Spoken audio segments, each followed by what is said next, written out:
Olá, doutor. Olá, doutora. Tudo bem com vocês?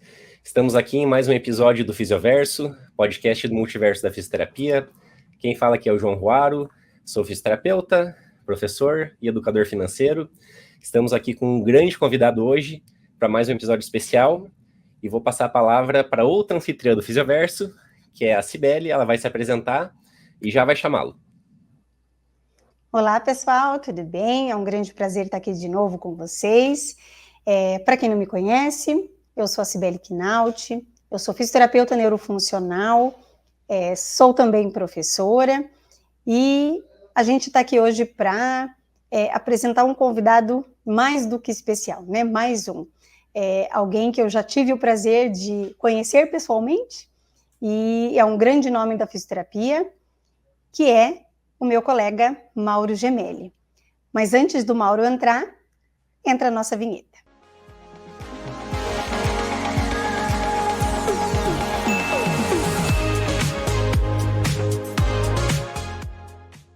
Olá, Mauro, tudo bem?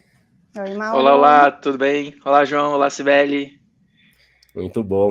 Seja muito bem-vindo, Mauro. Muito obrigado por aceitar o nosso convite de participar do Fisioverso. E a gente já vai começar, Mauro, com você se apresentando. Quem é o Mauro? Quem é o Mauro pessoa, digamos assim? Quem é o Mauro fisioterapeuta? Quem é o Mauro? Conte para nós. Olá. Bom, prazer imenso estar aqui com vocês e rever amigos de longa data, né? E participar dessa iniciativa muito legal, muito bacana para fisioterapia.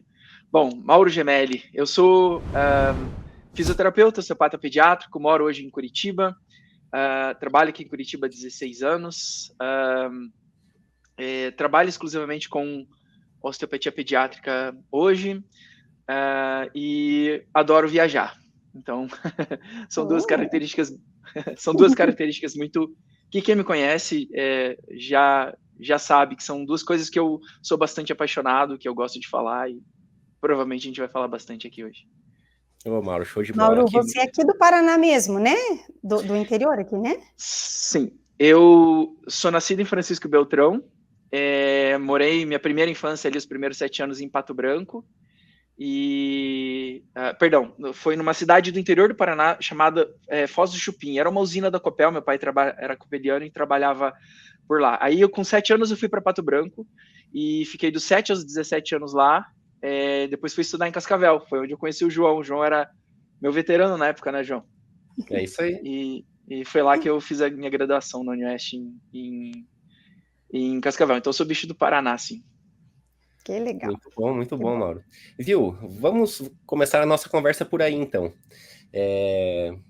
O Mauro já falou para o nosso público aqui, ele se formou na Unioeste, nós estudamos juntos, né? Somos contemporâneos. Eu sou da primeira turma lá e o Mauro é da segunda, então eu nem vou falar quantos anos que a gente se conhece, Mauro, porque senão, assim, o pessoal vai achar que a gente é velho e tal, mas tem nada a ver com isso, né? Mas, assim, são quase 2 décadas aí, ou até um pouquinho mais disso. E eu tenho certeza que você tem boas lembranças, né, da época da Unioeste, de Cascavel. Depois a gente estudou juntos também na osteopatia, lá em Campinas, escola de Madrid. Fala um pouquinho, Mauro, assim, das recordações que você tem da tua graduação, o que foi bacana você vivenciar, assim, foi durante a graduação que você escolheu a osteopatia, em que momento que ela entrou, sabe? Vamos começar por aí. Cara, eu até me emociono quando eu lembro da Unioeste, porque eu era um guri lá do interior, eu tinha medo de sair de casa, eu tinha medo de viajar, para você ter uma ideia, antes de sair para fazer faculdade. Com 17 anos eu passei no vestibular e fui para Cascavel. E da mesma forma que foi muito assustador no começo, foi libertador para mim. Eu fiz talvez os melhores amigos da minha vida, eu fiz lá em Cascavel. Eu nunca achei que isso fosse possível, eu achava que eu era amarrado em Pato Branco e aos amigos de lá, e hoje em dia eu quase não tenho contato com os meus amigos de Pato Branco, mas em contrapartida, tenho amigos da minha classe, da minha turma de faculdade, e algumas pessoas que não são da minha turma, que são os meus melhores amigos até hoje, sabe? Encontro eles até hoje. Então, Cascavel parece que foi um plot twist na minha vida, sabe? Porque, primeiro, pessoalmente, eu digo assim, a minha independência mesmo, sabe? Começou emocionalmente naquele momento em que eu fui para Cascavel. Então, eu tenho só boas lembranças e eu posso explorar a cantina, aqueles bailes nas sextas-feiras à noite que a gente fazia, que eram muito boas. A faculdade inteira se reunia lá para a gente dançar forró, porque na época era Fala Mansa que tocava. Não sei se você lembra disso, mas os eventos que a gente fazia da nossa turma era muito unida, sabe? Eu, pelo menos, participei de todos os núcleos da minha turma, mesmo daquelas pessoas que eram isoladas, eu era amigo deles também. E eu só tenho lembrança boa desse momento, sabe? Principalmente com a minha turma, mas eu não sei, a UniOeste, por ser uma universidade pequena, você deve lembrar e concordar comigo, né? Era muito diferente do que a gente ouve falar das outras faculdades. Então, falando nesse sentido, assim, foi a melhor coisa que aconteceu na minha vida. Cascavel, UniOeste e a faculdade de fisioterapia. Eu vou até fazer um parênteses aqui, Mauro, porque eu acho que vocês, né, não sei se você teve a oportunidade de ir recentemente, mas acho que a UniOeste já foi uma universidade pequena, né? Hoje é uma monstra de uma universidade, né? Tá, sem dúvida, entre as maiores aqui do Brasil, né? Cresceu muitíssimo e, com certeza, acho que o curso de fisioterapia tem uma contribuição fora de sério aí, grande, né? Porque a gente tem muita gente muito boa que saiu já vou da aproveitar aqui. Se a gente tiver com algum egresso da UniOeste ou com algum acadêmico de fisioterapia, já posta aqui nos comentários, ó, hashtag UniOeste gigante. Eu tenho muito orgulho da UniOeste, porque assim, somos filhos dela, né? Eu tenho realmente muito orgulho. A UniOeste formou e forma grandes fisioterapeutas.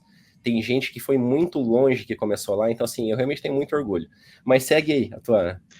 Cara, eu também tenho muito orgulho, mas é muito interessante isso, porque depois talvez a gente desenvolva um assunto para frente disso, mas hoje em dia eu dou aula hoje em dia, eu encontro pessoas que se formaram na fisioterapia da UniOeste. E é uma emoção grande conversar com eles, né?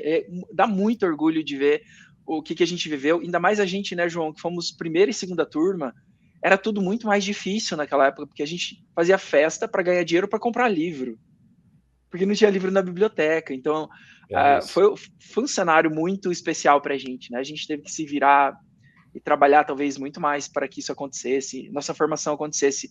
E sim, foi lá que eu tive minha primeira inspiração para saber o que eu faria da minha vida profissional. Foi no segundo ano, quando eu tive aula de recursos terapêuticos manuais com o professor André Pegas, que acho que foi o cara que inspirou a gente, né, a fazer o curso de osteopatia depois. E foi a partir de conhecer um pouco daquilo que era o universo da osteopatia, naquele momento, eu fiz a minha decisão, né? Eu vou trabalhar com isso. Se não for com isso, eu saio desse curso. Então, isso com osteopatia. Não com pediatria, mas com adulto, com a osteopatia foi uma decisão, amor à primeira vista. Indiscutível. Então, desde o segundo ano da graduação, a decisão já estava tomada. Já estava tomada. Desde provavelmente segundo ou terceiro ano. E veja como nós, professores, hoje, né, nós três somos, como a gente pode decidir, né, o caminho da vida dos nossos alunos, né? Porque, com certeza. Até arrepio de pensar nisso, assim, porque às vezes a gente não para pensar a importância que a gente tem exatamente nesse ponto, né? Dar uma aula boa, independente daquela aula ser uma aula que eu gosto ou não gosto, e se doar para isso, né? Eu gosto muito de usar a palavra, porque para mim faz muito sentido ter tesão de fazer isso, né? De dar aula, faz toda a diferença para pelo menos um fisioterapeuta ali dentro, né? Uma turma de 20, 30, 40. Isso é muito legal, muito lindo. Eu conheço pessoas que foram para a osteopatia e depois para a osteopatia pediátrica porque eu convenci, sabe? Eu fico muito feliz de ver, gosto de vender isso porque é uma coisa que eu acredito, né? Então, é legal de ter esses reencontros.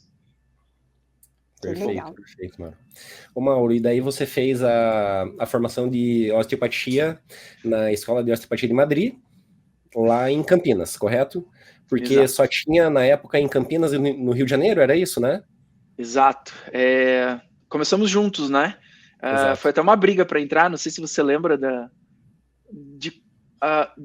do auê que foi, da discussão que existiu para que eu e mais 2 colegas da minha turma pudéssemos ir, porque nós estávamos no último ano da faculdade. Eu a Juliana e a Bárbara. E para a gente poder começar a fazer o curso de osteopatia, a gente estava em último ano, não podia faltar estágio. Só que eram 3 módulos de 7 dias no ano, então teve reunião de colegiado, e não foi 1, foi 2, 3, até que teve uma reunião em que o André foi lá se posicionar, e ele falou, poxa, são alunos apaixonados, loucos para estudar fisioterapia, e vocês vão segurar eles dentro da academia para que eles não possam sair para estudar fisioterapia? Qual é o sentido disso, então? Convenceu quase todo mundo. Tiveram 4 professores que disseram não, mas outros 17 disseram sim, e a gente pôde sair. Foram 4 anos e meio, né, João? De muita determinação, porque era difícil. Naquela época, para mim, era difícil em todos os aspectos. Financeiramente, ainda não era, eu não estava numa situação tranquila. A gente sai formado achando que vai ficar rico e, pô, tem que ainda pedir para o pai ajuda para ir fazer curso, né? Foi, acho que a realidade minha é a realidade de todo mundo hoje em dia, né? Ou de a maioria das pessoas. Mas é outro momento bastante disruptivo, né? Na minha vida foi essa ida para Campinas. O curso de osteopatia abriu minha cabeça mais do que eu pude. Eu achei que a nossa formação lá de graduação, a nossa graduação de fisioterapia foi muito boa. Olhando para trás, eu me comparando assim ao longo do tempo, eu via que nós tínhamos uma base muito boa, muito sólida na fisioterapia, mas a osteopatia foi uma mudança de paradigma para atendimento, né, osteopático. Hoje eu vejo e, de novo, né, virei professor, acho que confiando exatamente nessa ideia. Ó, eu acho que são poucos fisioterapeutas no Brasil inteiro que vão ter a chance, a oportunidade de fazer uma formação de osteopatia bem feita, tá? Eu também fiz escola de Madrid, como você fez, mas por N motivos dos encaminhamentos da vida ali, eu acabei fazendo só até o 2º ano, porque naquela época que a gente fez, os 2 primeiros anos eram a osteopatia mais estrutural, né? O 3º ano visceral e o 4º craniano, era mais ou menos essa divisão. E eu, assim, consegui finalizar até o 2º ano, porque depois eu entrei no mestrado e aí eu não tive pernas para dar conta das 2 coisas, porque dava aula, trabalhava em clínica e tal. Mas eu realmente acho que a osteopatia, ela é uma pós-graduação que ela como se fosse uma outra graduação, assim, ela é um conhecimento realmente muito aprofundado, ela abre a nossa cabeça em termos de raciocínio clínico, de diagnóstico funcional, de técnicas de tratamento, né, porque são muitas opções, a osteopatia te dá um leque de opções, assim, absurdo. É claro que são pessoas que gostam mais da área de traumato ortopédica, o esporte, né, que acabam indo para a osteopatia. Quem talvez goste mais de respiratória, ou de dermatofuncional, ou de neuro, não vão acabar escolhendo uma formação em osteopatia. Mas ela é uma formação realmente muito completa, né, Mauro? Muito legal de ver... Desculpa, Mauro, pode falar. Assim. Não, pode falar. Eu acho que eu vejo exatamente dessa forma também. Hoje existem subespecialidades dentro da osteopatia. Então você vira um especialista em osteopatia, mas você pode virar um subespecialista em pediatria, em ginecologia, em infertilidade, em gestante, ou em atletas, ou em idoso, ou em cefaleia. A oportunidade está aí, né? O que eu vejo é que as pessoas não enxergam muito essa oportunidade. Por exemplo, antes de eu trabalhar com pediatria de forma exclusiva, ou seja, eu já estava há 9 anos trabalhando com pediatria, eu mal conhecia uma outra pessoa que trabalhava com pediatria também, mesmo dentro da osteopatia. Eu acho que as pessoas realmente não entendem o poder da ferramenta que uma especialidade é. E aqui a gente pode expandir para todas, né? As especialidades da fisioterapia. Eu só posso falar da osteopatia porque é meu lugar de fala, mas... a osteopatia, ela não é só uma especialização, e você faz ela, você não acaba, você não sai sabendo tudo, você sai com uma nova filosofia, tanto que ela é uma faculdade, uma graduação fora do país, né? Muitos países defendem, e o Brasil hoje tem pessoas, e que eu torço por isso, para que seja aprovada uma lei que a osteopatia também seja uma profissão como lei, porque isso vai dar tanto respaldo e proteção contra essas tentativas de boicote contra profissões da saúde que acontecem no Brasil, mas porque a formação ela pode ser feita com uma grade muito estruturada, que é recomendada pela própria OMS, como uma graduação, como acontece em Portugal, nos Estados Unidos é assim, na Alemanha tem isso, na Bélgica tem os 2 formatos, vários países têm os formatos de especialização e graduação, né? Então eu realmente... Você entrou no assunto que eu ia entrar, né? A gente pode até entrar num assunto polêmico agora, né? Polêmica. Porque é uma discussão, que assim, eu não sou da área, né? Uhum. Mas até pela docência, né? E por trabalhos, isso é uma discussão já de longa data, né, Mauro? E dá discussões, né? Bem boas e acaloradas, né? Muitas vezes, porque muitas pessoas defendem realmente que não, né? A gente, enquanto fisioterapeuta, tem que brigar para ser exclusivo, né? Uma formação exclusiva do profissional fisioterapeuta, então o que ele faz depois, e outras pessoas acham, né, que não, né? Que até pelo tempo de formação, né? A carga horária, não precisamos nem falar em anos, né? Mas a carga horária de formação da osteopatia ela é muito grande, né? E se justificaria, talvez, enquanto graduação, sim, né?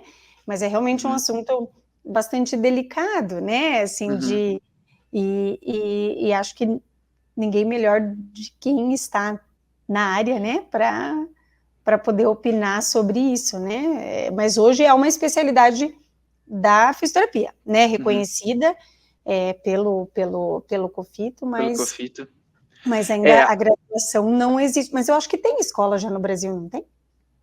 De osteopatia? Não. No meu conhecimento, não. Acho que tem polêmico. De quiro, né? De quiropraxia, de quiro, isso. Quiropraxia começou.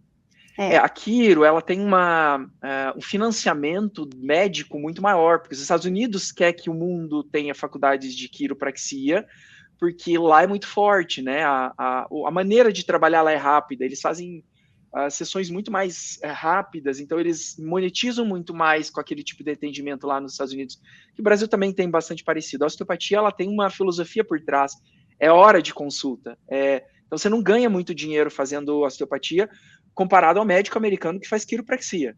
Por isso que eles estão parando de fazer, aceitaram até recentemente uma associação de não médicos osteopatas nos Estados Unidos. Isso já existe lá, teve um português, foi o primeiro a ser... a permitirem trabalhar com osteopatia como osteopata não médico nos Estados Unidos. Com relação à lei, é assim, tem muitos benefícios e muitas questões para discutir, eu concordo. Para a fisioterapia seria uma perda grande se a lei impedisse que um fisioterapeuta pudesse fazer uma especialização. Mas se a lei incluir isso, se a lei incluir respaldar o que é que você precisa ter para ser um osteopata, sendo especialista, e aí uma lei seria superior a um conselho, porque se a lei do ato médico vem e fala, você não pode mais estralar se o médico não deixa, ninguém mais pode trabalhar na osteopatia. Entende a reserva de mercado que a medicina está fazendo, né? Então, a proteção da profissão osteopatia, ela pode ser bastante importante nesse contexto, eu vejo. E quem está hoje na osteopatia seria incluído pela lei, não seria excluído. A questão são os critérios que seriam definidos. Então, assim, é polêmico, mas teve um processo no mundo muito maior do que foi o processo no Brasil. E a maturidade da osteopatia no mundo veio antes de vir a osteopatia para o Brasil. E o Brasil não pode pensar que é o único lugar do mundo que pode tomar decisão, e tomar decisão porque o umbigo é nosso, e enfim, sabe? Então, assim, a própria profissão pode estar protegida, como hoje está desprotegida. Eu vejo pessoas que fazem curso de final de semana, às vezes comigo, inclusive, de osteopatia pediátrica, semana seguinte estão fazendo publicação de que atendem refluxo no consultório. E não tem experiência nenhuma com osteopatia pediátrica. Fazem 4 anos e esperam 4 anos para fazer prova para se chamar de osteopata, com um curso de osteopatia pediátrica, estão fazendo propaganda no Instagram. E assim, pediatria é um universo muito diferente do adulto.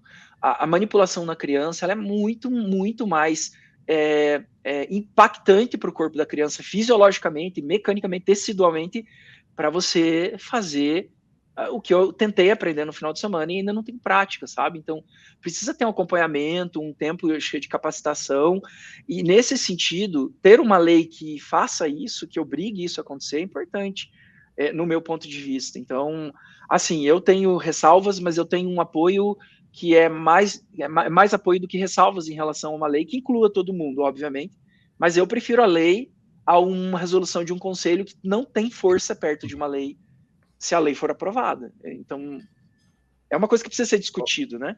Ô, Mauro, mas que seja do seu conhecimento, já existe algum projeto de lei tramitando? Sim, existe um projeto há bastante tempo tramitando, que foi iniciado pelo Registro dos Osteopatas do Brasil. Então, no Brasil, temos o Conselho Federal de Fisioterapia, que é quem faz toda a parte de validação, de prova de especialidade e como é que chama? A fiscalização. Antes tinha a Associação dos Osteopatas do Brasil, mas ela foi desvinculada para fazer esse tipo de trabalho no Brasil. Infelizmente, perdeu força, era uma força importante que estava crescendo, mas como ela estava isolada do conselho, as outras associações não estavam muito contentes com isso, eu não entendo por quê, e ao invés de se unir, acabou dissociando. E existe uma associação não oficial do Registro Brasileiro de Osteopatas, porém, essa associação ela é vinculada à OIA. A OIA é o órgão máximo da osteopatia no mundo hoje, a Organização Internacional de Osteopatia. E a OIA é quem fez o benchmark, dizendo como é que um curso de osteopatia deve ser e como uma especialização, tanto da medicina quanto da fisioterapia, deve ser em osteopatia. Que conteúdo que tem que ter, quantas horas mínimas tem que ter, quanto tempo de estágio, lindo o que eles fizeram. Então, todo mundo que se baseia nela faz um trabalho muito bom.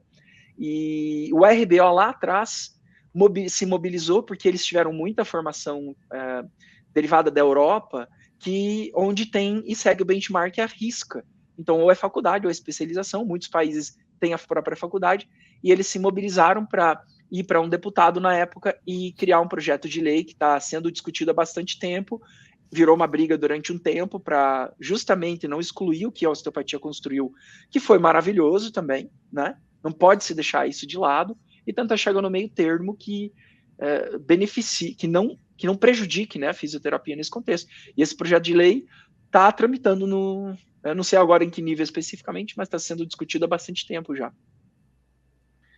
Ok. Brasil. Polêmico. Também polêmico. Não, é que assim, ó, sempre que envolve uma profissão, ou uma especialização, ou novas profissões, existe um conflito de interesses grandes, um conflito de interesse grande, e lobbies, né? Com relação aos interesses de cada profissão. E na saúde a gente sabe que hoje essa relação interprofissional ela é complicada em vários fatores, em várias esferas, existe briga entre os conselhos profissionais, áreas de atuação que são muito próximas entre várias profissões da saúde, da medicina com a fisioterapia, da fisioterapia com a educação física, da educação física com a nutrição, então assim, da farmácia com a biomedicina, a gente sabe que existe isso, né, assim, porque a linha que separa é muito tênue, né, ela é muito próxima de atuação.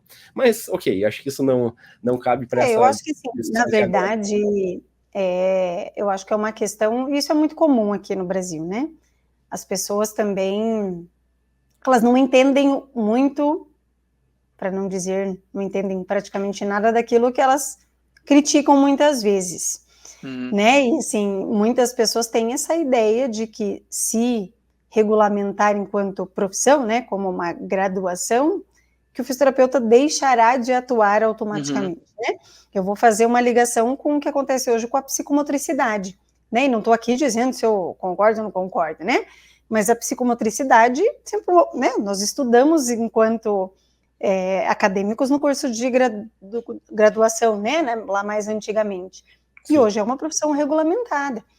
Mas houve um prazo super, né? Suficiente para as pessoas, olha... E não era nem só da fisioterapia, né? Fisioterapia, terapia ocupacional. Quem tinha... Aí tinha que comprovar a experiência. Não podia eu chegar lá do nada, opa, agora eu resolvi virar psicomotricista, né? As pessoas poderiam comprovar a experiência na área, tinham vários critérios, né? Para você se encaixar. Eu me encaixo, eu posso atuar como psicomotricista, né? Então não foi aquilo, agora nunca mais ninguém pode fazer. Então, geralmente essas leis, elas também, né, claro, tem que cuidar, a gente tem que saber muito bem o desenho disso, mas não é a fisioterapeuta nunca mais vai atuar com osteopatia, né? A partir dali deixou, né? O Mauro vai vender, vai ficar viajando, Mauro, já acha outra profissão, vai viajar. Às vezes o jeito é mudar o foco, né? Ô Mauro, deixa eu te pedir uma outra coisa agora. Em que momento que os bebês entraram na sua vida, que acredito que virou a sua grande paixão, né, de atuação, que é a osteopatia pediátrica, neonatal, né, na realidade ali, você atende bebês muito novos, né? Então, conta o que te levou para essa área de atuação, como que você basicamente atua, quais são os casos mais comuns que você atende, sabe? Então, conta um pouquinho pra gente sobre isso. Bom, era uma vez, e era uma vez de verdade, porque assim, vou ter que falar de datas agora, desculpa aí, João, você estava querendo se defender disso, mas foi em 2005, o ano em que eu comecei a atender pediatria. Porém, pediatria nunca foi a minha paixão e nunca foi um desejo meu ou um plano, vou ser osteopata pediátrico exclusivo, nunca foi. Inclusive, você vai lembrar desse nome, tínhamos uma professora na faculdade chamada Goretti, lembra dela? Com certeza. Professora de pediatria. E eu conto isso sempre. Eu estava no estágio dela no último ano da faculdade, já fazendo o curso de osteopatia. E ela me deu uma missão. Mauro, esta criança não senta, ela precisa ser estimulada a sentar e ficar sentada, porque ela não tem equilíbrio. Eu assimilei, ok, vou fazer essa criança sentar. Fui lá eu para minha salinha, comecei a atender a criança, Goretti entra na porta, olha para mim, olha para a criança e fala, Mauro, eu chego aqui e não sei quem que é a criança, quem que é o terapeuta.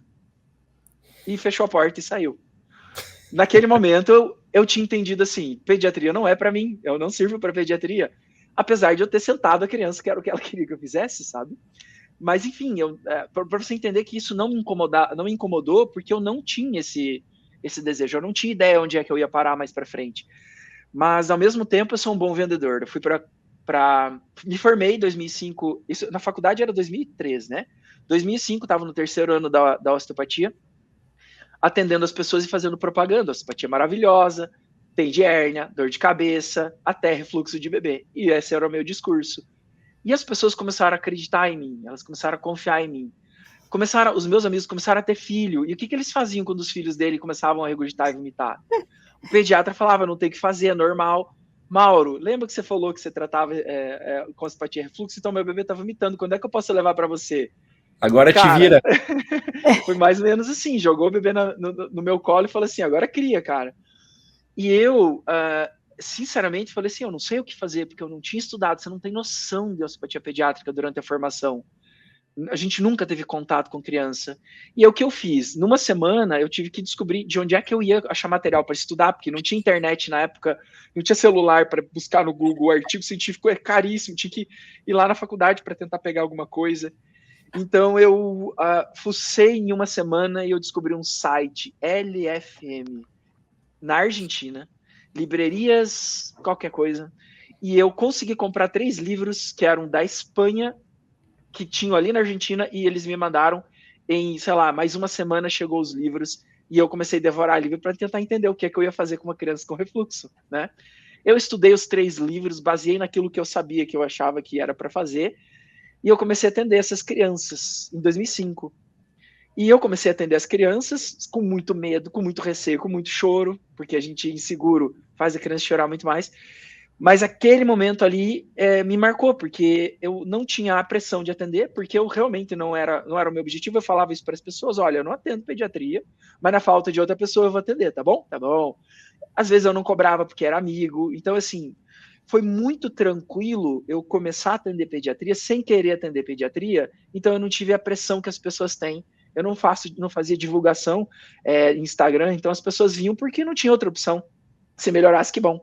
E naquela época eu conseguia alguns resultados bons, assim, com 5, 6, 7, 8 sessões, as crianças melhorando desse tipo de sintoma, né, de refluxo e assim vai. E nesse processo, em 2006, que foi um ano depois, um pediatra que trabalhava no mesmo prédio que ele entendeu que eu podia ajudar ele nesses casos onde não tinha medicação na época, eu tentava e não resolvia. E ali ele começou a fazer indicação para mim, doutor Abraão, também nunca vou esquecer. Dr. Abrão, lá em Pato Branco, era o pediatra no Instituto Mussi. E eu comecei a receber paciente dele. Quando eu comecei a receber paciente dele, eu falei, nossa, tá ficando mais sério esse processo. Vou precisar estudar mais. Aí eu comecei a tentar ir atrás de descobrir onde é que eu ia estudar pediatria. Não tinha no Brasil, não tinha curso no Brasil, não tinha internet, não tinha blog, não tinha Instagram da galera falando para eu aprender o mínimo, né? Vocês lembram muito bem dessa época, né? E ali eu me interessei em entender inglês para poder estudar fora, porque eu ia ter que sair para fora para estudar. Então, 2009 foi o primeiro curso fora do país que eu fiz. Tive que estudar para conseguir entender. A língua foi um desastre, mas já me abriu a cabeça, porque entre eu querer fazer trust no pescoço de uma criança e hoje eu proibi isso, você entende que foram capacitações que foram me dando, né? E ali eu comecei eu comecei essa jornada de aí estudar pediatria, tanto que foi um dos motivos que eu me mudei para Curitiba em 2007 para 2008, porque eu queria fazer mestrado, porque eu queria estudar pediatria, eu via que eu ia ter que pesquisar, porque eu não tinha material suficiente, né? O curso ainda era inacessível, sair do Brasil foi muito custoso para mim, sair para o primeiro curso, literalmente, né? O custo era altíssimo. O segundo foi assim, o terceiro foi diminuindo, o quarto, quinto, e até o momento em que agora eu saio para dar aula, e isso é muito legal de ver essa inversão, né? Que acontece por causa dessa construção. Então aí se passaram 18 anos, eu estudando pediatria, fazendo diversos cursos, saindo estudar. Em 2011 eu entrei no meu mestrado, como aluno especial, 2012 e 2013 foram os anos de pesquisa, até defender o meu mestrado na área de osteopatia pediátrica. Foi a primeira pesquisa que foi feita no Brasil na área de osteopatia pediátrica específica, e esse foi um marco que mudou a minha carreira profissional, porque a partir do momento que eu defendi a minha tese de mestrado, e eu não fiz propaganda disso especificamente, mas foi marcado em novembro de 2014. Em dezembro, eu comecei a ter fila de espera de mais de um mês de crianças no meu consultório, e eu não tinha isso até então. Eu atendia crianças e adultos, né, crianças e adolescentes e tal. Mas nesse momento eu vi que eu não podia manter as duas agendas, porque eu não dava conta de atender as crianças. E aí depois, quando você entende que criança é preventivo, adulto é você remediar, né?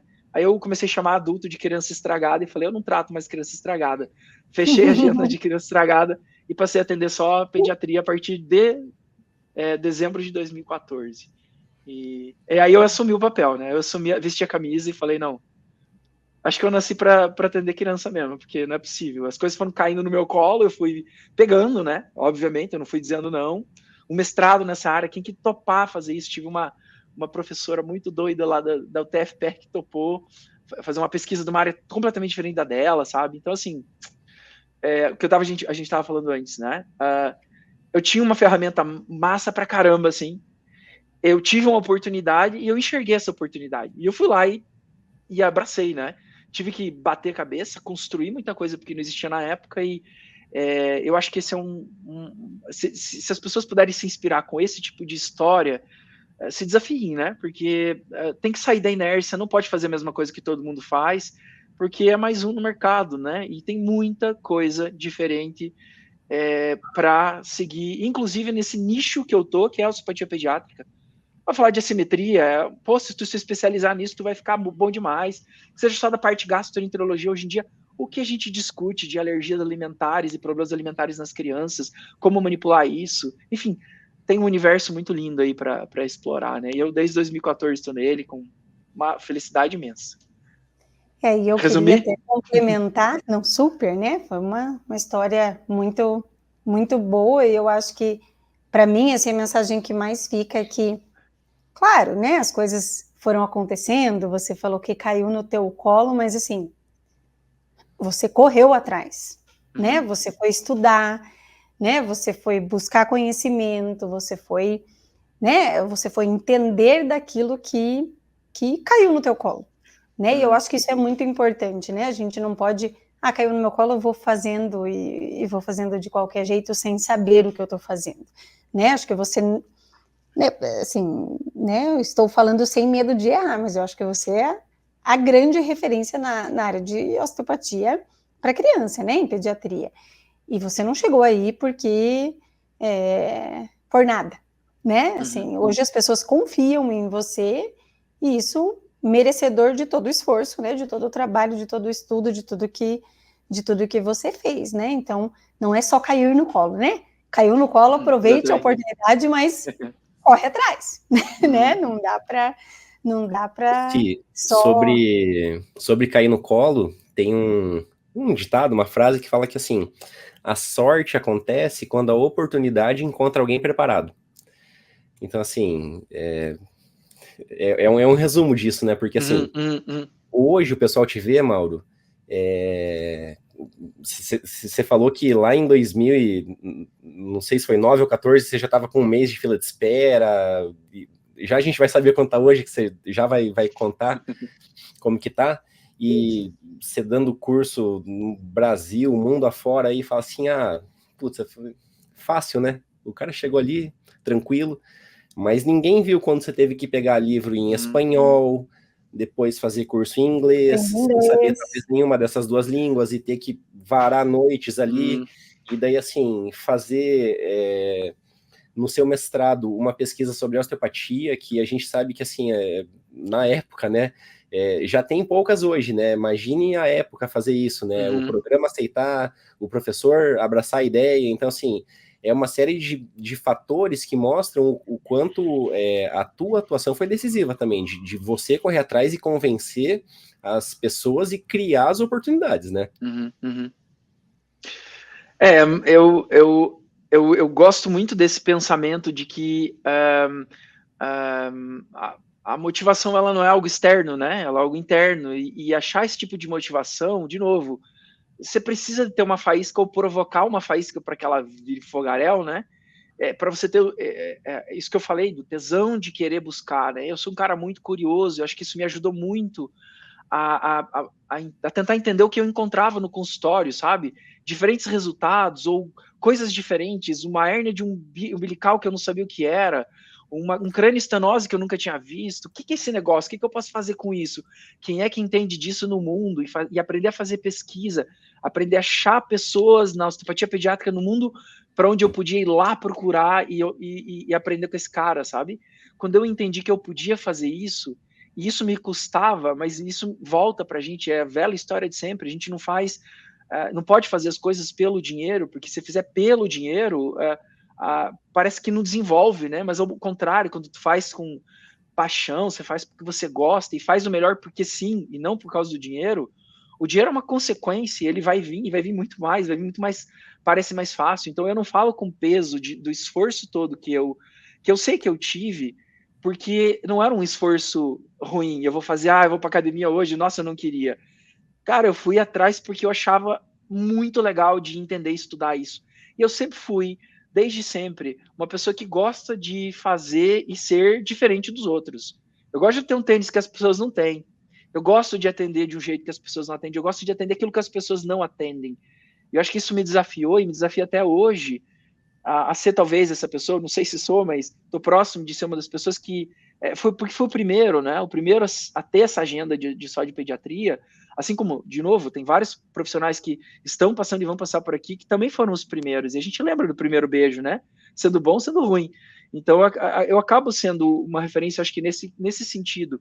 E aí eu tenho que subir sarrafo, né? Então, e a parte legal é que eu gosto, e não só eu gosto, como eu encontrei uma alma gêmea minha na osteopatia pediátrica, se vocês me perguntarem, eu conto essa história, que não só faz a mesma coisa, como me puxa para continuar fazendo cada vez mais. Então, assim, a sorte que a vida também traga pessoas maravilhosas perto da gente, né? Porque eu tive essa sorte e a osteopatia pediátrica para mim hoje é por causa desta pessoa, que, de novo, foi um anjo aí que apareceu para mim, né? Não, então fale já, porque senão a gente acaba indo para outro assunto e depois não volta, e aí o público vai ficar louco com a gente. Boa. Tem que botar... Eu não sei, não. Puga. Oi? Não, mas não sei se eu sei, pode falar. Então. Vamos lá, tem duas pessoas que eu agradeço muito na minha trajetória, eu preciso falar aqui. 3, o André Pegas, porque foi que me apresentou a osteopatia pediátrica. a Luciana Costa, porque ela me chamou para dar aula em 2010. Então, eu comecei a dar aula na osteopatia pediátrica aqui em Curitiba, perdão, na osteopatia da Faculdade Inspiraro, quando na época não tinha quase nenhum curso no Brasil. E depois, com ela, nessa trajetória, acabamos mudando grade dentro da Faculdade Inspirar. Foi lá que a gente se conheceu. Foi lá que a gente se conheceu, né, Sibeli? Exatamente. E reformulamos o curso para benchmark da OMS, e eu devo muito a esse aprendizado que eu tive para depois conseguir hoje dar aula onde eu dou aula, por conta dessa experiência, né? Então foi muito, muito importante para mim esse ciclo que se fechou na Inspirar, mas se abriu em vários outros lugares. Mas na osteopatia pediátrica, em 2015 eu fui fazer um curso em Campinas. E tendo aula, eu ouvi o professor, que era um espanhol. Era um dos quarto cursos que eu estava fazendo. E eu ouvia ele falar sobre cursos, sobre assuntos específicos, e eu parava e pensava, mas é só isso que ele vai falar?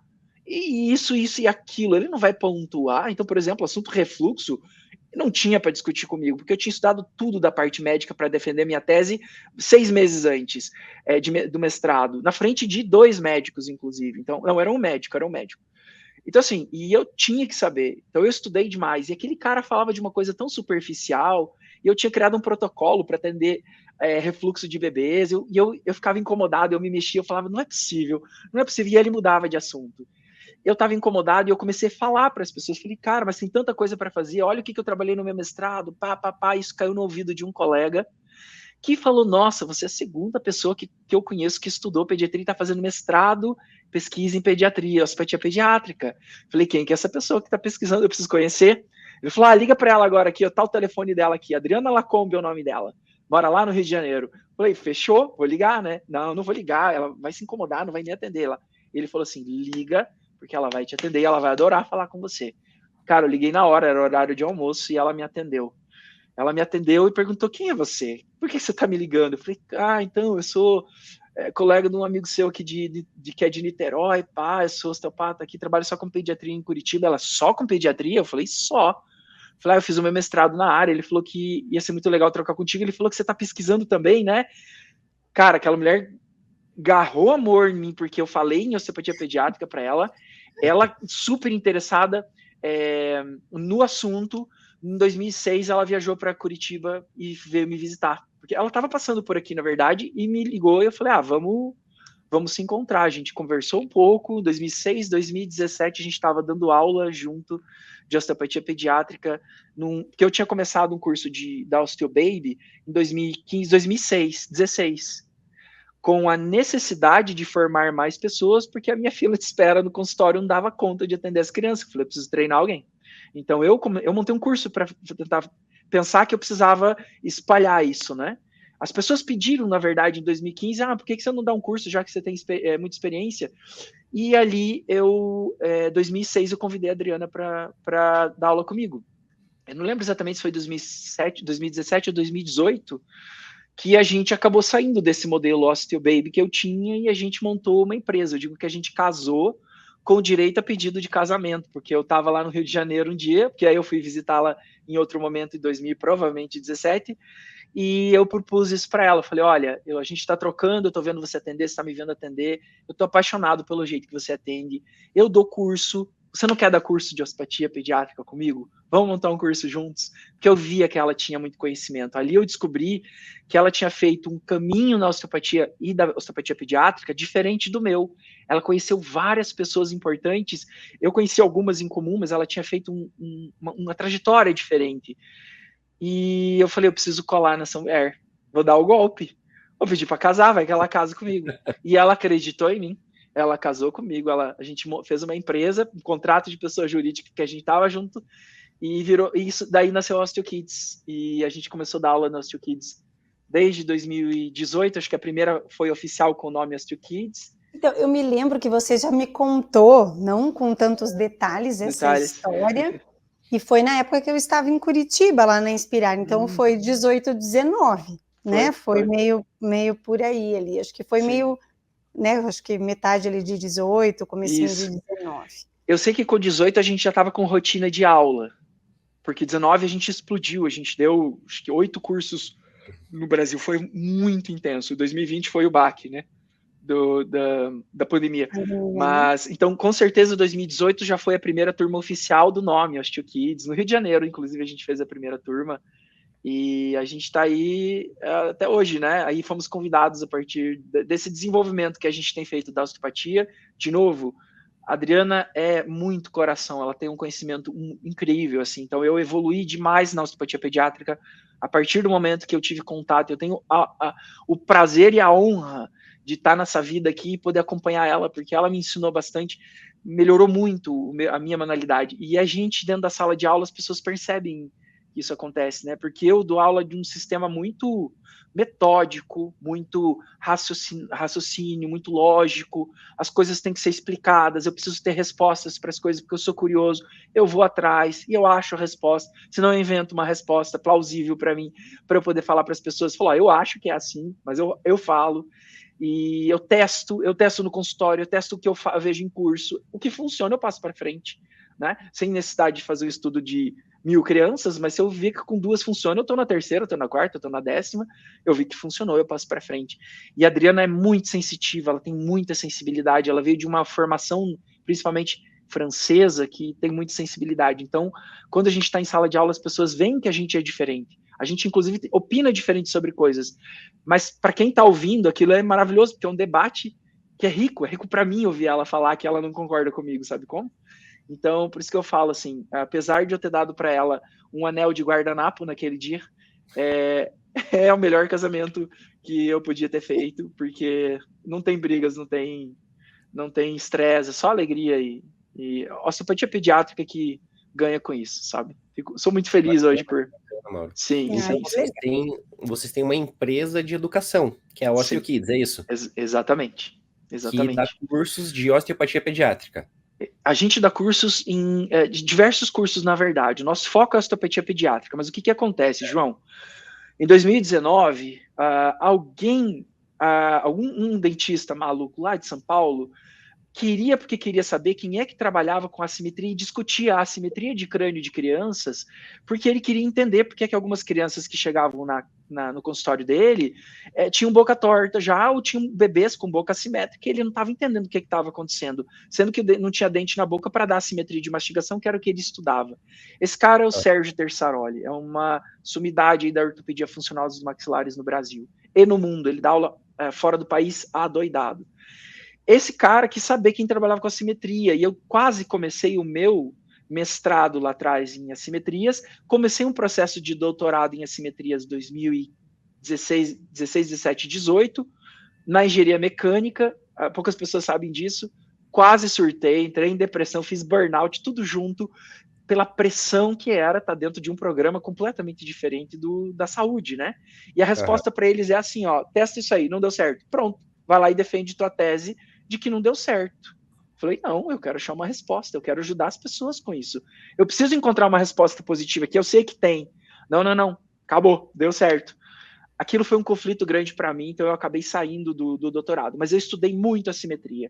E eu falava para fisioterapeutas, e algum fisioterapeuta de São Paulo falou, na verdade foi para Karina Bittar, lá de Londrina, alguém falou no ouvido dela que o Mauro de Curitiba estudava assimetria. A Karina falando com o Sérgio, falou para o Sérgio foi lá para um congresso da Inspirar em Balneário Camboriú, ouvir o Mauro falar de assimetria de crânio, num mini curso de lá, 4 horas, 3 horas.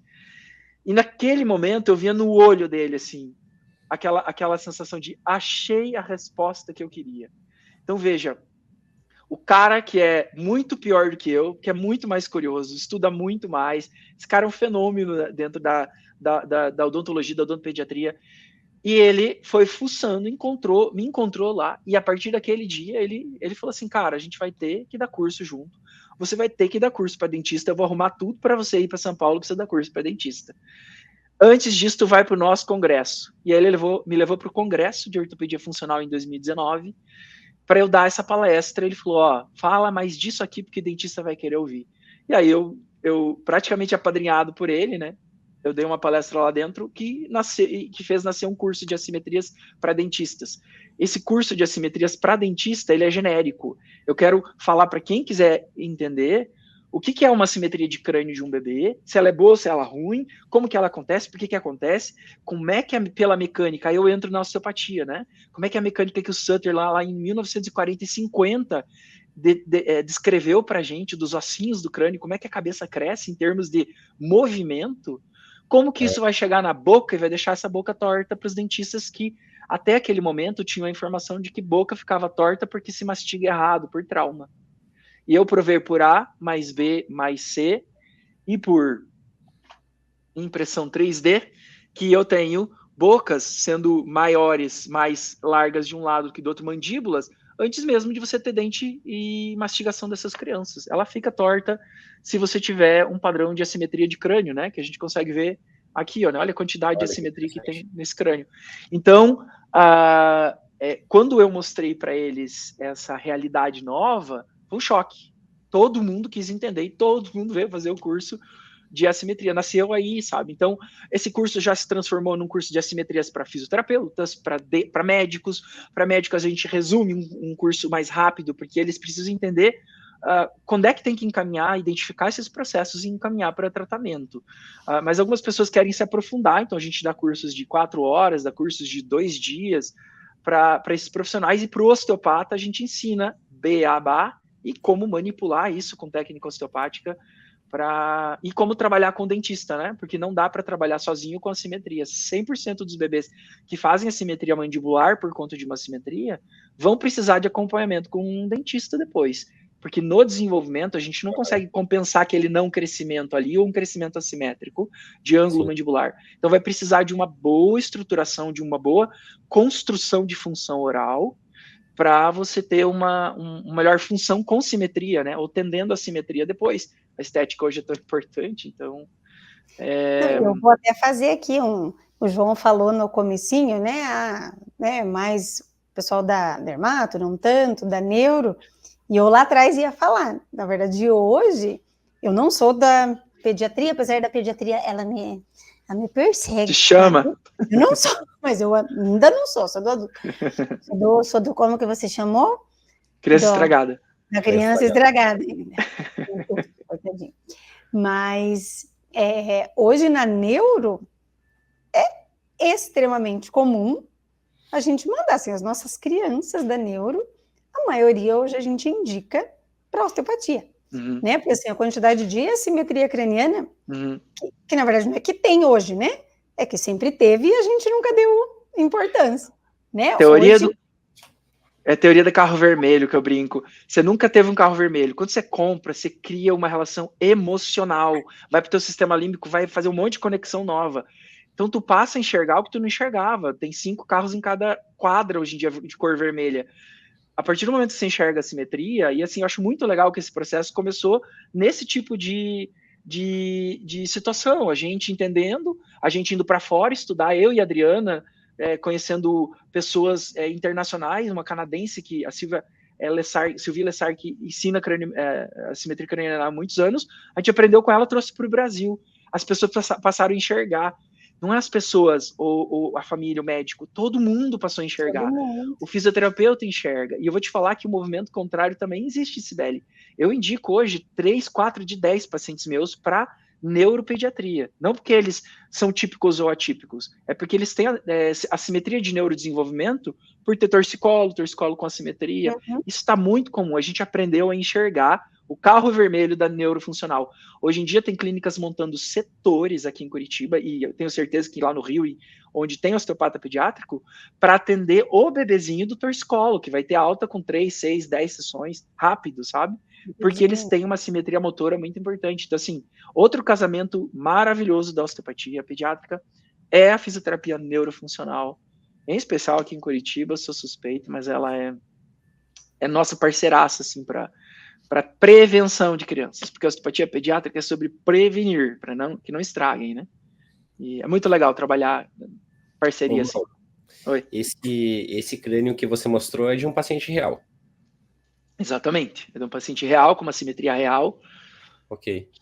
Só para deixar claro, para às vezes o pessoal está ouvindo no carro, ou no transporte, em casa, não está vendo o vídeo aqui. O Mauro mostrou um crânio com uma assimetria craniana de um bebezinho, deve ser o quê? 6 meses, alguma coisa assim? Esse ali tem 9 meses. 9 Só que eu meses. reduzi um pouquinho para imprimir. Uhum. Legal, legal, legal. Né? E fica bem Importante clara, né? o 3 dele, não pegou da criancinha real, tá, gente? Não, e daí fica bem clara na imagem ali a diferença, né? Então, sim, ô Mauro, sim. e hoje você tem um consultório, você tem sozinho, você tem uma clínica, você tem uma equipe, como que funciona basicamente hoje a tua atuação profissional? Minha história é longa e eu vou ter que continuar ela para te contar isso, João. Nessa ideia de dar curso, eu precisava de pessoas que me apoiassem, a ideia era de achar alguém para trabalhar comigo, né? Certo. Que atendesse essa demanda que existia e estava crescendo em Curitiba. Né? Nessa época, raramente um pediatra indicava para a gente, né? Só que ao longo do tempo, a maior parte das indicações que eu atendo hoje são pediatras indicando. Então, assim, mudou muito o cenário, porque agora a gente tem o respaldo da pediatria, e é diferente quando a vizinha fala, vai lá que foi bom para o meu filho, né? Quando o pediatra fala, vai lá que vai ser bom para o seu filho. A confiança do especialista mudou o cenário da osteopatia pediátrica, onde tem um osteopata trabalhando há algum tempo, né? Então eu queria treinar alguém para atender essa demanda que aumentou muito nesse momento. E aí eu comecei a procurar, dando aula, tentando achar alguém que trabalhasse comigo. Assim, eu fui encontrando alguma pessoa ou outra, entrava no consultório, perfil muito diferente, pessoas que não entendiam que precisavam trabalhar um tempo para depois ficar rico com isso, porque não tinha curso, eu ia ensinar o que eu sabia para essas pessoas. As pessoas realmente não entenderam a oportunidade nesse momento. Porque se entendesse, estavam lá de braço dado comigo hoje, agenda lotada há muito tempo. Num dos cursos que eu dei, eu encontrei a minha primeira sócia. E como eu não sou bobo, casei com ela também. Sócia agora do consultório, né? A Carol, eu não sou casado, gente, de aliança no dedo. Você já casou 2 vezes só no podcast, cara. Eu ia falar, porém, tá parecendo um shake. Porém, né? Porque são 3 mulheres ao meu redor. Nesse curso que eu fui dar lá no Rio de Janeiro. Pode mais uma só. Não, se eu puder sustentar, eu posso ter quantas eu quiser, não é assim a regra? Eu achava que era assim. Aranha só 4? Aí eu vou mudar de país, então. Talvez tenha diferença, mas investigue. Pô, tudo em ouro. Curioso, eu vou ter que saber.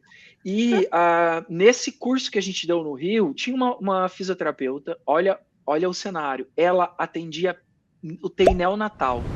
E ela foi estudar pediatria, foi estudar osteopatia. Quase morreu, porque tudo chegava na cabeça dela e falava, você não pode, você tem que sair dessa UTI neonatal, você tem que atender adulto, porque olha que erro atender pediatria na UTI neonatal enquanto você é osteopata, porque olha o teu ego, né? Coisa que eu acho totalmente desnecessário, mas ela estava entrando em depressão até que ela soube do nosso curso. E ela foi fazer o nosso curso no Rio.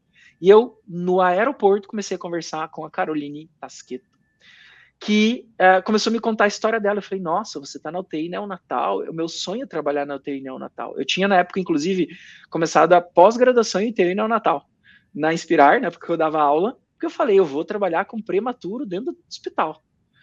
E minha trajetória continuou, eu continuo estudando isso, mas ainda não estou atuando. E eu conheci a Carol. Quando eu conheci a Carol, vi o cenário, ela se mostrou apaixonada. Ela falou, Mauro, eu tô chorando de alívio por descobrir vocês, porque o que eu queria fazer, vocês me mostraram, que eu posso trabalhar na UTI neonatal com osteopatia, que é o que eu mais gosto de fazer.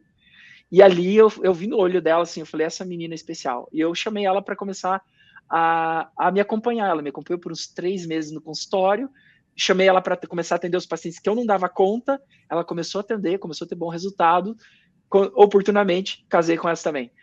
E a terceiro elemento, vai dar briga, foi uma colega minha de faculdade, uma colega nossa, João, de osteopatia, inclusive.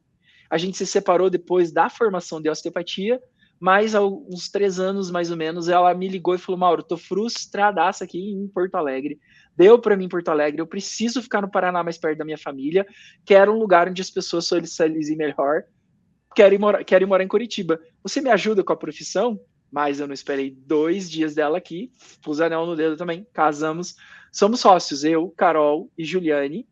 Os 3 eventualmente estão com a agenda cheia, fila de espera, não damos contas da agenda, porque o trabalho delas também é lindo, é excepcional. A Juliane trabalha muito bem, é professora também da cadeira de visceral. A Caroline tem uma experiência bem grande com pediatria já, porque a gente se conheceu lá em 2008, então ela está há muitos anos trabalhando, e muito felizes procurando mais uma pessoa para integrar a nossa equipe, João, porque volta e meia a gente precisa de mais alguém para... a nossa agenda não dá conta da agenda, e a gente precisa drenar, em especial quando se trata de bebês muito pequenos, porque o bebê recém-nascido é tudo muito preventivo, só que crônico para um bebê é 15 dias, se passa de 15 dias, de um bebê que só dorme para um lado, de um bebê que está com uma reação inflamatória ali intestinal, aquilo ali já traz grandes sinais e grandes repercussões no corpo da criança. O impacto já é muito importante. Então essa demanda não pode ficar esperando. Então para essas crianças, que eu hoje atendo crianças só RN, neonatal e até 3 anos de idade, a Caroline atende todas as idades e a Juliane atende tanto pediatria quanto adulto, puérpera, gestante, infertilidade, que ela gosta muito, ela não vai parar de atender isso tão cedo. Então é um cenário muito legal, só que temos muitos colegas em Curitiba atendendo pediatria hoje, muitos foram meus alunos, hoje são colegas que estudaram por outros caminhos também, mas o cenário de Curitiba é muito legal por isso, né? Porque estou aqui há bastante tempo.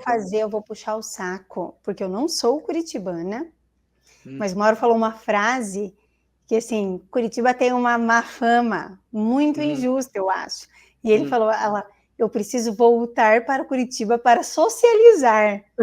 Veja, isso é verdade, assim, eu não sou de Curitiba, eu sou do interior do Paraná, sou de Maringá, e eu me lembro até hoje, quando eu mudei para Curitiba com os meus pais ainda, né, eu tinha 14 anos na época, 14 para 15 anos, eu fui chorando, né, nós fomos de carro, eu fui chorando de Maringá até Curitiba, porque eu falava, eu nunca mais vou ter nenhum amigo, vocês estão querendo me matar, aquele drama adolescente, né?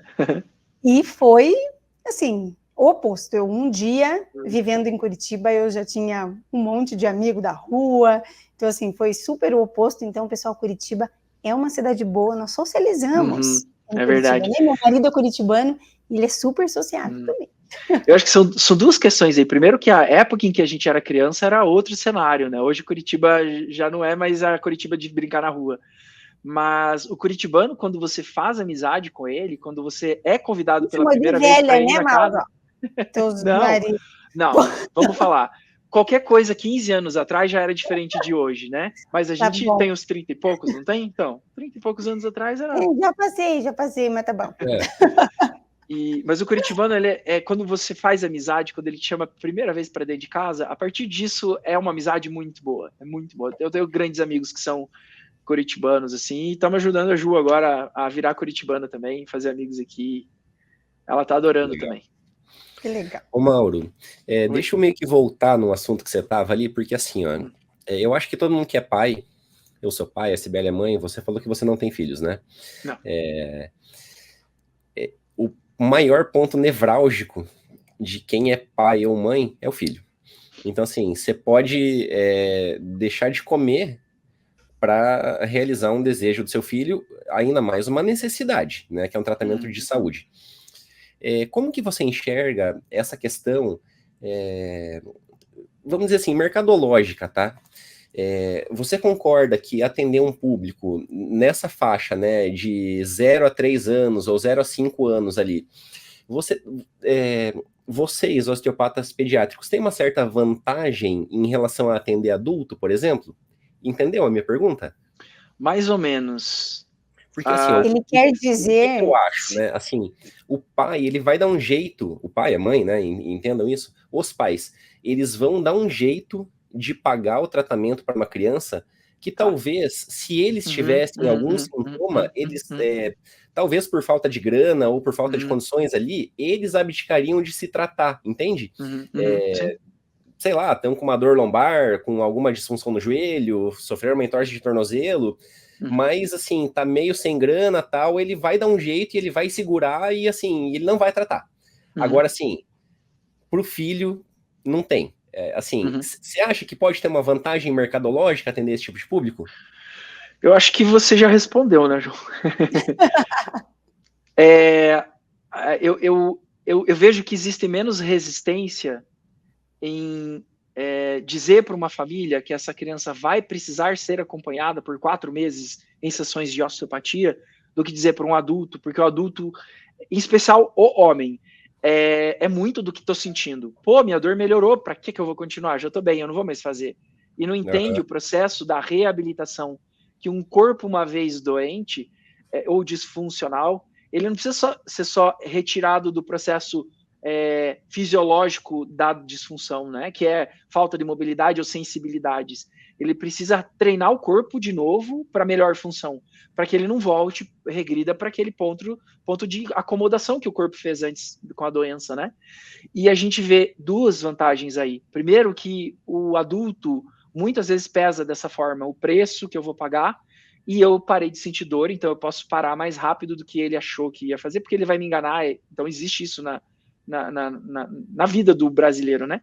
E a pediatria, além de ser um convencimento muito mais fácil de falar, o teu bebê precisa de atendimento mais vezes, os pais medem menos isso para trazer ele, como também são bebês com um potencial, um corpo com um potencial muito maior.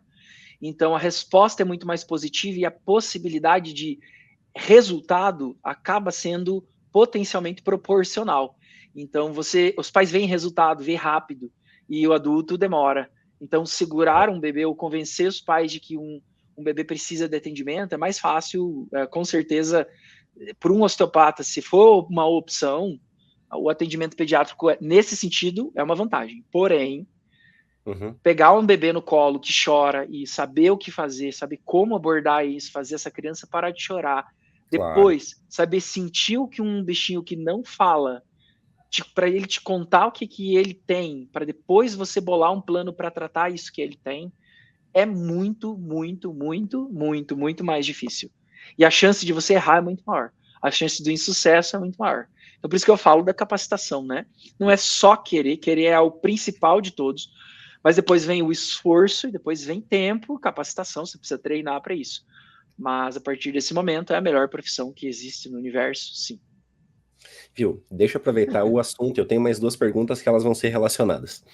Hoje, vocês cobram por atendimento ou por, assim, pacote de tratamento, digamos assim?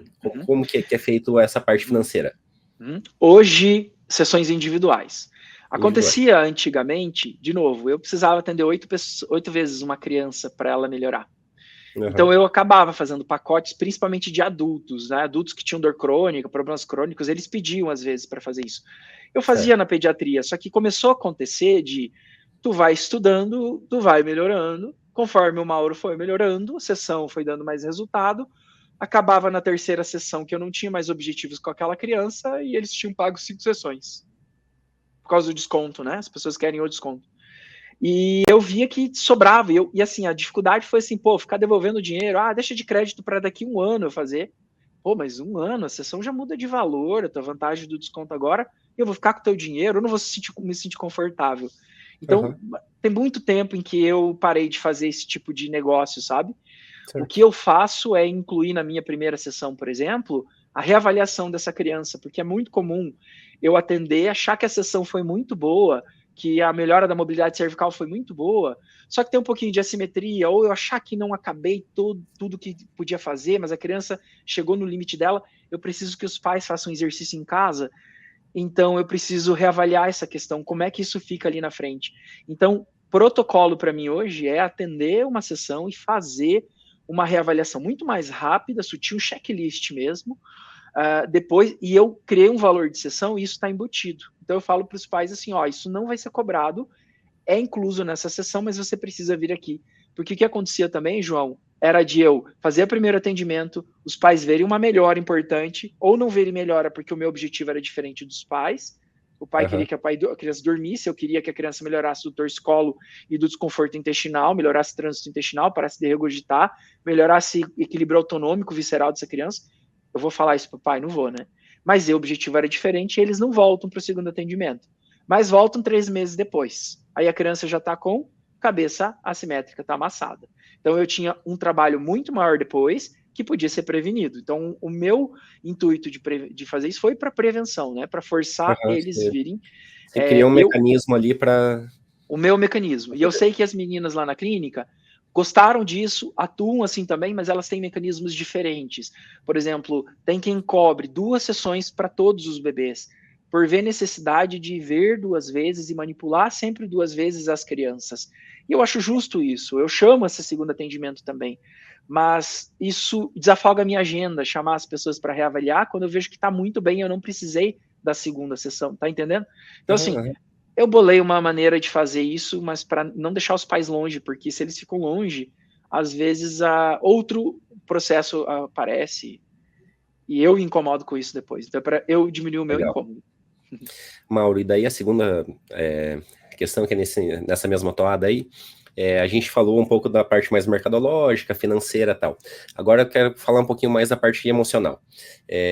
Cara, quais foram os feedbacks mais bacanas, mais marcantes que você teve, assim, dos pais? Ou, claro, das crianças, né? Mas, assim, das famílias. Porque, na verdade, você atende uma família, cara. Essa é a real, né? Porque, assim, o pai e a mãe que leva o bebê para você lá, a criança tá com alguma disfunção, ela tá sofrendo, mas ele também tá, porque ele também não dorme, ele se desgasta por ver a criança sofrendo. Então, assim, conta algumas histórias pra gente que te marcaram, assim, de que, assim, pô, talvez você tenha transformado algumas vidas de algumas famílias, né? Cara, eu me arrepio de pensar nisso, porque a minha felicidade é de não ter uma história para contar, mas ter diversas histórias. Pipocam os nomes das crianças, porque a gente se apega a essas histórias, né? E a família, e a criança e tal. Mas eu vou te contar 2, porque são 2 que, de novo, naquele processo do fique atento ao carro vermelho, porque a hora que ele aparecer, você vai poder contar, vai poder, sei lá, sabe? Eu lembro com muito carinho de duas coisas. Uma foi de uma criança que se mudou de Campo Mourão para Curitiba, com 1 ano e meio de idade, tendo um irmão mais velho que, se eu não estou enganado, tinha síndrome de Down já, mas a família conseguia administrar as terapias lá em Campo Mourão. Mas por causa dessa menina de 1 ano e meio de idade, eles se mudaram para cá. Por quê? E eles estavam há 1 ano e meio em Curitiba, por causa do Hospital Pequeno Príncipe. Era uma menina aparentemente saudável, mas que começou a fazer, e a conversa que chegou para mim é assim, Mauro, tem uma menina que está fazendo cocô no xixi, só que eles não têm condição de fazer o tratamento com você. Seria possível você, né, avaliá-la e tal? Eu, com certeza, na época, eu tinha acabado o meu mestrado justamente fazendo trabalhos voluntários dentro de alguns lugares aqui em Curitiba que me ajudaram muito a evoluir como profissional. Eu falei, eu preciso retribuir aí muito mais ainda. Então, vou avaliar essa criança pela curiosidade. O que é que está acontecendo? E fui estudar sobre fístula anal, porque eu estava crente que era cirúrgico isso aí. A mãe chegou no consultório, foi em maio daquele ano, eu lembro. E avaliei a criança quase não tinha, já estava com 3 anos, apática, barriguda, aquela barriga estufada que parecia que tinha verme, sabe? Magra, chorava. Era um choro parado, sem força. E a mãe contava que ela ficava 12, 13 dias sem fazer cocô, tinha tido 30 infecções urinárias nos últimos 1 ano e meio, com internação em praticamente todas elas para fazer antibiótico terapia no Hospital Pequeno Príncipe. É por isso que eles se mudaram para cá. Nesse contexto, os antibióticos provavelmente, daí é o contexto da interpretação do Mauro, né? Foram estragando a flora intestinal, acabou num ressacamento muito importante intestinal, além do ressacamento anterior fez mais, e aquilo ali provavelmente fez alguma lesão de uma membrana muito fina que existe entre o reto e o canal vaginal. E aí, uma vez contaminado o canal vaginal, com pequenas lesões que deixavam passar a flora do intestino para essa cavidade, e isso começou a subir e fez, é o que a gente chamaria de fístula aí, né, nessa situação. Aí a mãe veio, eu perguntei, mas quando é que vai ter consulta no HPP para ver isso? Porque era recente, ela tinha tido 3 episódios de cocô nas fezes, cocô no xixi. Aí eu falei, cocô no xixi, eu falei cocô nas fezes antes? Se falei, me desculpe. Era cocô no xixi. A mãe foi limpar o xixi da menina e tinha cocô, nitidamente ela chorou e tinha cheiro de cocô. E o cocô dela era muito fedido porque ela ficava muito tempo constipada, 12, 14 dias sem fazer cocô, com 3 anos de idade. Tinha que usar muito supositório o tempo todo e tal. Fui avaliar a criança nesse dia, ia ter consulta 2 meses depois com um proctologista e com um urologista, cirurgião, porque os dois iam ter que entrar na mesma cirurgia, um para fechar um buraco de um lado, outro para fechar do outro. Iam fazer a primeira consulta 2 meses depois. E aí eu atendi essa família, eu fiz um atendimento dessa família, e passei exercícios para a família. O que eles tinham, na minha perspectiva, era uma disfunção importante ali da região do sacro e cóccix. Não tinha mais nada no corpo dessa criança. Daí exercício para os pais mobilizarem essa criança em casa. Semana após semana eles foram me dando feedback. Eu pensei, quando estabilizar eu atendo de novo. 7 dias a criança começou a fazer cocô. E se passasse na frente de banheiro, essa criança chorava. Então era assim, era desesperador ouvir a família falar, a mãe falar, a angústia deles da criança ter esse cenário, sabe? E ninguém sabia o que era. Baterias de exames e ninguém dava nome porque a criança tinha. E aí eu atendi ela uma sessão, mandei ela embora com exercícios. Uma semana depois ela me deu feedback, falou, nossa, doutor, não tá muito bom, mas ela já passou a fazer cocô a cada 3, 4 dias. Pô, de 12, 14 com supositório para 3, 4 dias. 15 dias depois, a barriga dela negativou. A barriga que era para fora foi para dentro. Ela passou a comer. Ela foi na pediatra, a pediatra pediu, nossa, o que essa criança tá fazendo? Tá fazendo balé? Porque ela tinha uma barriga para frente, agora tá para dentro. Ela fez LPF. LPF, né? Boa. Então, o exercício que eu passei foi LPF. Você já pode abrir o marketing da Dermato. Tá Calma, tem que ser bem específico. Com 3 semanas, mais ou menos, essa criança passou a sorrir, comer e fazer cocô diariamente. Com um mês depois da sessão, a mãe me mandou uma foto, ela em cima de um pônei, que era o sonho da vida dela, e andar de cavalo, mas ela chorava e tinha dor o dia inteiro, então ela não tinha vontade de fazer nada, não sorria. Uma foto dela sorrindo, e a mãe deixou eu publicar isso na internet. E aí veio a OAB naquela época e pediu para eu tirar a foto, porque não podia publicar foto de crianças no Instagram na época. Não sei se vocês lembram dessa época. Depois veio a resolução que falou que deixou. Aí virou o que virou hoje. Mas isso me marcou demais, porque a família, muito simples, a mãe chorava para me falar assim, você não tem ideia do quanto isso valeu para a gente, você não tem noção do quanto isso foi importante para a gente, porque com 2 meses depois disso, ela não foi fazer consulta no pediatra, eles se mudaram de volta para Umuarama, porque a criança não tinha mais absolutamente nenhuma questão, fazia cocô diariamente, ganhava peso normal, era alegre, era feliz, e tudo tinha passado. Então, e eu não sabia que eu era capaz de ajudar essa família. Eu chamei eles porque eu fiquei curioso, porque eu não conseguia entender o que estava acontecendo. Se já tinha acompanhamento médico, só faltava a osteopatia entrar, né?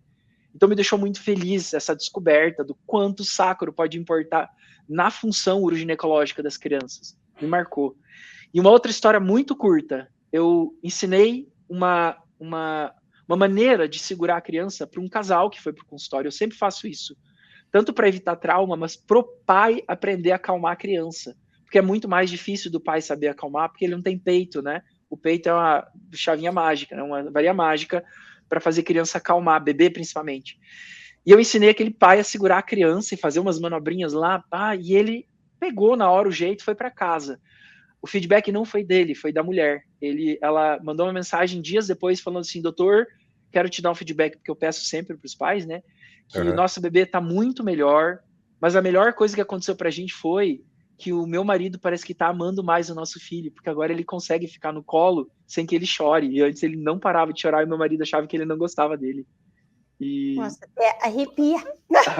É lindo, né? E veja, não foi osteopatia isso, cara. Não era osteopatia o que eu tinha mostrado para ele. Era só uma maneira que eu sabia que eu conseguia acalmar as crianças e eu ensinei para ele, e funcionou muito bem, sabe? Então... É outra coisa que os profissionais têm que aprender, né? Não é sobre ser técnico só, porque não é só sobre isso, você trata a família, como vocês mesmos falaram, né? Você tem que gostar de lidar com a avó que é tagarela, com o pai que fica olhando no celular às vezes, com a mãe que não para de falar sobre outras coisas, sobre a morte da bezerra, porque tem uma desconexão e você precisa tentar ajudar esse círculo, né? Senão a criança não melhora, às vezes eles choram por uma questão que não é nossa, então... Poder ter ajudado uma família por uma coisa que nem era osteopatia me deixou extremamente feliz, assim. Então, que legal. São histórias que marcaram. Eu acho que isso é a fisioterapia hoje, né? A gente está falando, claro, aqui da osteopatia, né? Por ser você, mas eu acho que essa questão até de humanidade mesmo, né? Ela precisa estar mais presente. A gente fala muito enquanto, né, professor de graduação, né, João? Até hoje a gente estava falando um pouco disso. Assim, as pessoas, elas têm uma dificuldade muito grande de saber se comunicar, mas na verdade de saber se conectar, né? De entender o contexto da situação, né? E a fisioterapia, ela é muito mais do que a técnica. A técnica, ela precisa, né? Você precisa estudar, você precisa saber, mas é muito mais do que isso, né? Você precisa se conectar com o teu paciente, com a família, com o contexto geral, né? Porque às vezes eu falo, gente, a gente tem que cuidar, porque às vezes a gente fala, não, tem que fazer isso, tem que fazer aquilo. A gente não sabe onde essa pessoa vive, como ela vive, né? E se isso se encaixa na realidade dele, né? Então... Isso é o acolhimento, né, Sibeli? Saber entender a realidade da família, não só a financeira, porque hoje em dia eu atendo muita gente que tem bastante dinheiro, mas a condição emocional daquela mulher, daquele homem, ou às vezes daquelas duas mães, dois pais, porque a gente recebe todos os tipos de família no consultório, mas entender qual que é a realidade daquela família. Eles estão emocionalmente preparados para fazer exercício, massagear o bebê deles, que chora o dia inteiro? Então passa por cima e a gente tem essa oportunidade na fisioterapia, né? O legal da nossa profissão é que a gente passa tempo com o paciente, a gente cria conexão, e além de estar melhorando, acho que disparado dentro da saúde como especialidades que mais impactam a vida das pessoas, né? Como evidência científica, a gente está evoluindo mais, acho que qualquer outra profissão, a gente tem a oportunidade, né? De ficar, de falar, de conversar, de se conectar, o que às vezes é metade do tratamento, né? Uma atenção tão simples pode fazer toda a diferença. Então, concordo 100% contigo. E é uma opção ainda, tem pessoas que não conseguem, né? Fazer esse tipo de conexão. Vai trabalhar de uma maneira diferente, de fato, né? Mas pediatria pede uma atenção um pouco diferente nesse contexto. Precisa. E pede, né, Mauro, no sentido até, como o João falou, né? Nós que somos pais, e eu falo muito de mim, né? Não vou nem dar muitos exemplos, mas por mais não, mas que você tem bastante propriedade para falar, né? Mãe de 3, tá? Para quem não conhece, mãe de 3. Então, se tem alguém que tem propriedade para falar de maternidade, é essa pessoa que está aqui conosco. Mas assim, é impressionante como em algumas situações a gente se desespera, né? Por mais que a gente seja da área, às vezes aquele choro desesperador que não tem o que você faça, né? Não tem peito que faça a criança parar de chorar. É muito difícil, né? E quando a gente aí chega para o fisioterapeuta, você está desesperada.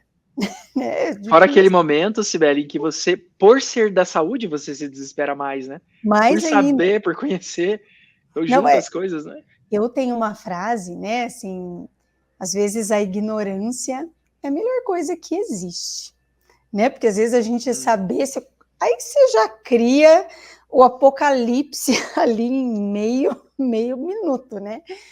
Então, às vezes não saber muito ajuda, né? Claro, no bom sentido, né? Vamos esclarecer, não é isso. Não estou dizendo que a gente não tem que ir atrás de conhecimento, mas às vezes saber muito deixa a gente um pouco mais estressado do que quando a pessoa não tem nem noção do que está acontecendo. Então tá bom, vou ali, né? Procurar o fisioterapeuta, o médico mandou, mas não sabe nem muito por quê. Né? A gente que às vezes sabe um pouquinho mais, você já está lá, meu Deus do céu. E agora, o cenário de você, profissional da saúde, tem conhecimento da saúde, puérpera, bebê de 15 dias e que chora em casa, você sabe de coisas, apesar de não entender o que está acontecendo, é mais louco ainda, né? O puerpério para a mulher é bastante importante. Você ter apoio e não ter julgamento. E a gente recebe famílias com julgamento, a própria mãe da mãe, a mãe da bebê, a avó, chovendo na cabeça da filha, tá errado, não é assim que faz, é assado. Poxa, você precisa apoiar assim, a filha. Não que para o pai não aconteça, né? Mas para a mãe é mais, né? Infelizmente. E nesse momento, todo mundo dá opinião. Então, assim, vem vó, avô, tio, tia, primo, cachorro, papagaio, periquito, todo mundo tem uma receita, tem um negócio, porque daí, né, você nunca está fazendo a coisa certa, é difícil. Então, assim, você está num momento estressante pra caramba, porque é novo para nós, né?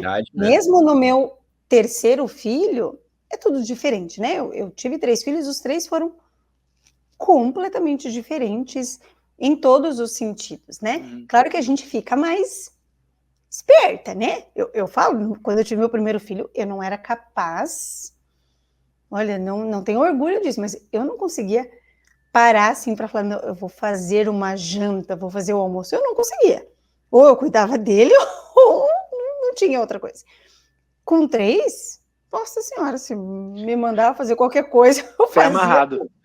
Então assim, né, a gente vai criando experiência, vai ficando um pouquinho mais, né, mais acostumado mesmo com a rotina, mas é muito difícil. Então, acho que isso é um ponto muito importante, acho que para quem vai trabalhar com a pediatria, e, né, e aqui especialmente para a osteopatia pediátrica, a gente tem que ter essa sensibilidade, né, porque a gente está tratando de pais, né, que estão muito aflitos, né, que estão num momento muito delicado ali da vida, né, e tem que ter essa sensibilidade mesmo, né.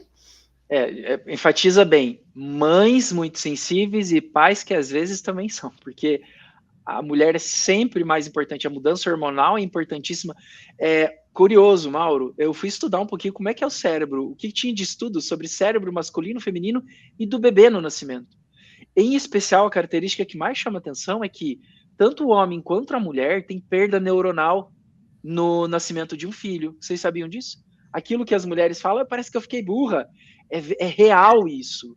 Porque existe uma perda de sinapses de até 20% num cérebro de uma mãe quando o bebê nasce. Não vou nem fazer a conta minha nessa. Não, calma. Mauro, isso é acumulativo no caso da Cibele ali? Não sei.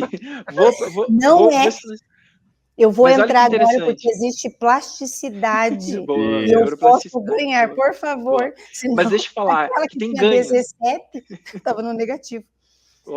Mas tem ganhos, porque assim, ó, ao mesmo tempo que algumas áreas perdem conexão, e eu acho que a área do shopping, da balada perde conexão, para os pais não saírem saracotear, né?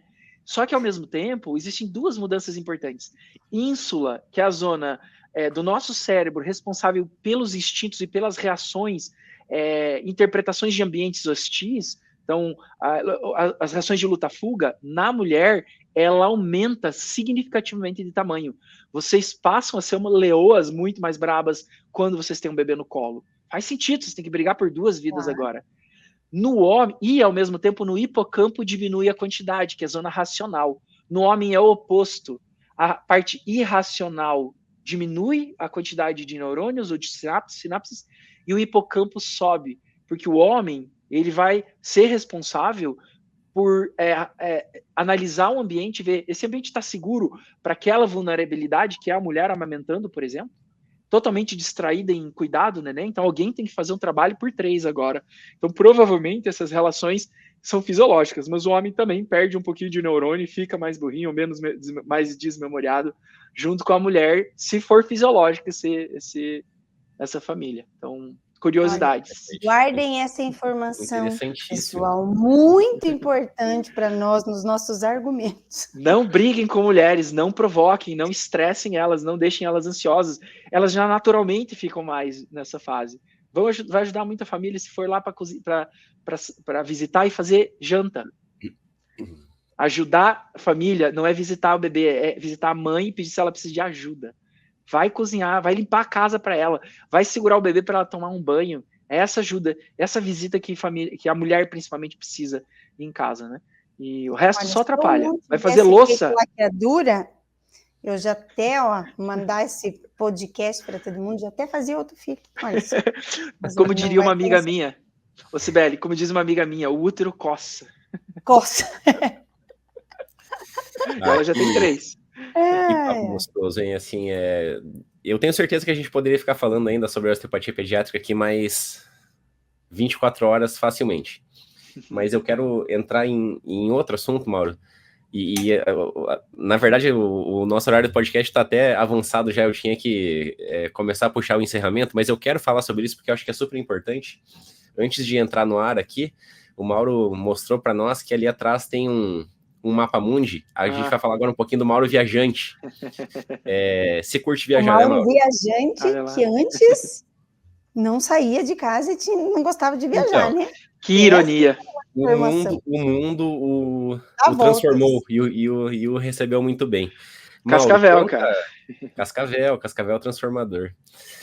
Conta um pouquinho de alguma viagem que você curtiu muito, assim, que, sei lá, que você tenha visto alguma coisa muito fora do normal, uma aurora boreal, por exemplo, alguma coisa assim. Ah, cara. Eu vi a Aurora Boreal, inclusive, foi esse ano. Com certeza o top 3 da vida. Eu já viajei um pouquinho, sabe? Não contei quantos países eu vi, mas vou te falar de 2 viagens que eu gostei, que são um pouco atípicas, porque as pessoas, no geral, não facilmente fazem. Uma delas eu fui para Uganda, no meio da África. Uganda fica próximo do Quênia, Tanzânia, do Serengeti ali, do lado de Ruanda, do lado da República do Congo. E eu fui para lá porque é o único lugar do mundo que você pode ver gorila no habitat natural deles. E sim, é uma viagem absolutamente diferente de tudo que você possa fazer na sua vida. Porque você vai abrir picada na mata, com facão, porque não existe trilha. Às vezes eles mudam de direção, esses gorilas, para qualquer direção que convém para eles. E a gente tem que caçar gorila na mata.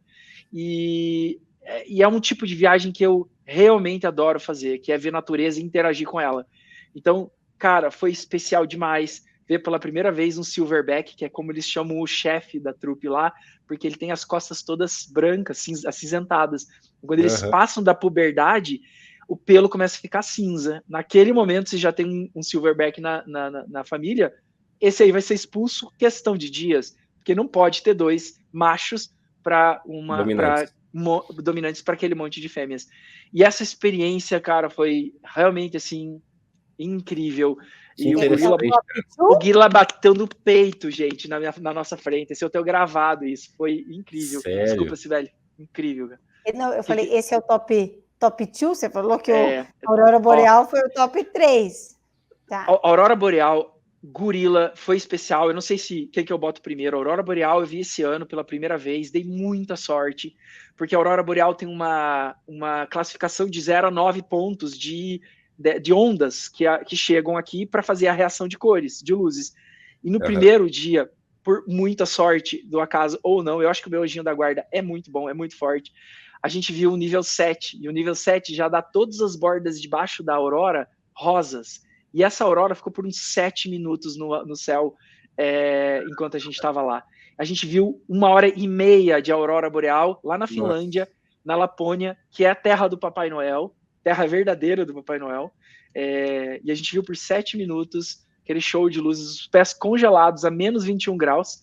Eu definitivamente não estava com calçado adequado, mas eu não podia ir pro carro, não, porque é muito tem incrível. Isso, né, assim, não basta ir para lá, tem que ter uma combinação de fatores climáticos para que aconteça, né? Então, assim, às vezes as pessoas planejam, porque assim, é uma viagem cara, né? Assim, principalmente para nós brasileiros, porque é muito longe, essa coisa toda. Aí o cara vai e tal, chega lá e não vê, né? Pois é. E é sorte, cara. Metade de tudo é sorte. Tu ir para um lugar adequado, tu ir na época adequada, tu ir num clima aberto, mesmo assim pode não ter aurora. Tem que ter muita sorte. Eles falam isso lá. Eu te prometo que você vai ver, mas eu não posso prometer qual é a força que isso vai ter. Então, foi especial por isso, né? E foi no primeiro dia que a gente chegou lá. Primeira vez que a gente saiu para ver a aurora. Então, nos outros dias, a gente não tava nem aí se ia ver ou não. Nem vimos, inclusive.